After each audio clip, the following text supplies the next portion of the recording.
Hello everybody and welcome back. My name is Dijon Dillan and today I'm going to be covering everything about nukes in the new Hoi4 DLC. Let's start with the basics. If you want to build a nuclear weapon, you first have to build a nuclear research facility and then use that facility to actually research what type of nuclear weapon you want to use.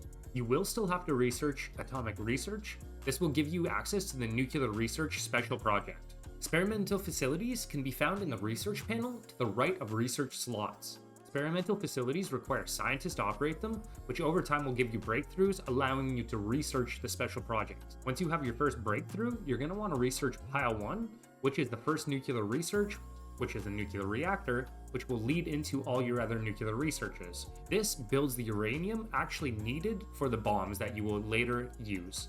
During researching your special project, you will be given choices. Sometimes there will be buffs or debuffs. They can sometimes set your project forward for the cost of consumer goods.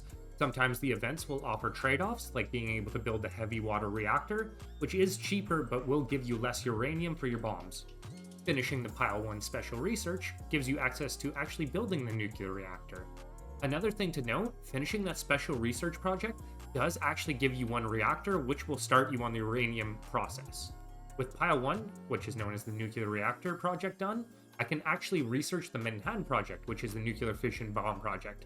Each country has their own name for it, for flavor-wise, for the big major ones. So if you hear me call it a different name, that's why. And on research complete, you can see you get access to the reactor starting to produce nuclear bombs, and you get a nuke at the start to test it out right away. Now with the Manhattan Project done, we can go over how to drop a nuke. You'll now notice in the bottom right hand corner of the screen, there's an option for nuclear raids. For a nuclear raid, what you can do is you can click it and pick the province you actually want to nuke. Conditions have to be, you need strategic bombers, and you need to be at war with the country you're going to nuclear strike. Keep in mind, where your closest airbase and the range of your strategic bomber will dictate where you can actually drop your nuclear bombs. Make sure your strategic bombers are deployed at an air wing and you have enough for the raid. Once you've filled all the conditions, you can click on the tile you want to plan the nuclear raid on. In this case, I only have the first nuclear bomb, so I'm going to click nuclear strike. It's then going to ask me what type of planes I'm going to use and from what airport I'm going to send them, and then it's going to give me the raid screen. So here you're going to be able to tell what you're sending, at what risk, how long it'll take to prepare, and the target information, and what your probability of it happening is going to be. Your probability can be increased by having air superiority and by increasing target information with spies. Hitting create raid will create this cool little graphic so you can tell actually what airport it's going to do the mission from. It will also make the raid assembling screen. Here is pretty much the exact same as the last one, but you get the option to auto launch once the raid is actually ready to go. If you like manually dropping the bombs and left auto launch off, you'll be greeted with this really cool red button that you can click. So we're going to go ahead and click it here, and you'll see the bomber leaves from the airbase that it was specified from, and it'll fly its way over to the specified target that you planned out. And you'll be treated with this amazing graphic now of the new nuke. Congratulations, you just learned how nukes work. After the nuclear raid is finished, you can actually click on the icon and it'll show you the effects of what the nuke actually did. But that's not all. Paradox spoiled us by adding a variety of nuclear weapons. So we're going to go through here onto the next breakthrough, which is going to be the thermonuclear bomb. So it's going to be all the steps I showed you from before. Once you finish the special research project on thermonuclear bombs, you'll see you actually have a new raid type inside of the nuclear raids. Using the same process as the regular nuke, we're going to go ahead and send a thermonuke over. And as you can see, it is a lot more intense of a nuclear blast. And you can see it gives a much more serious debuff. If you have a sharp eye, you probably noticed there's actually even more nuclear warheads you can research. But this special project is unique, as it actually needs you to do special research projects under the Air tab. For that special project, you'll actually need to research experimental rockets. Go ahead and do the Ballistic Missile Special Research Project, Ballistic Missile being the starting one, MRBM being the second one that unlocks after Ballistic Missiles. With the Medium Range Ballistic Missile finally researched, go and do your nuclear warheads. Once that research is done, you're going to get access to the basic nuclear medium range missiles, which is something you actually have to produce yourself. To be able to actually launch the rockets, you're going to have to build a rocket site somewhere within your country that will give you range to the area you want to strike.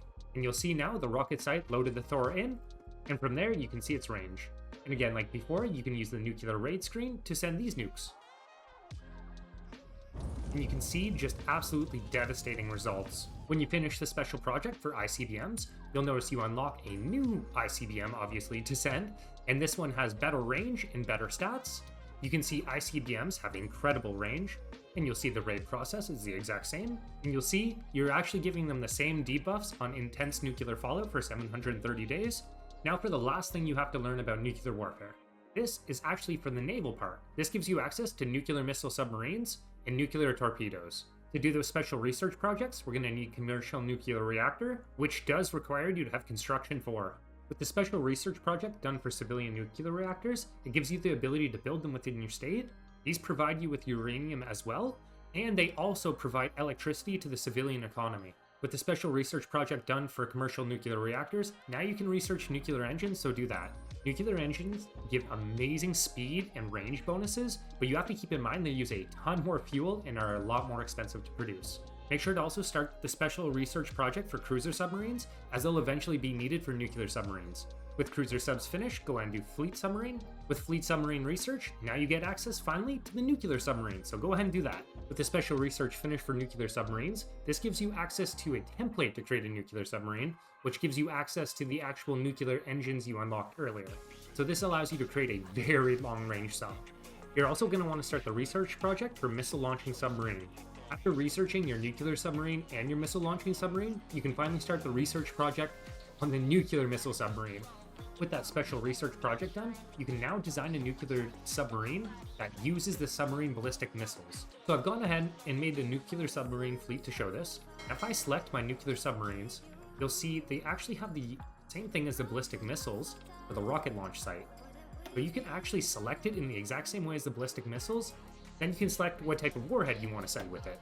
And then from your submarines, you're able to launch a nuclear strike anywhere that's in range of your subs.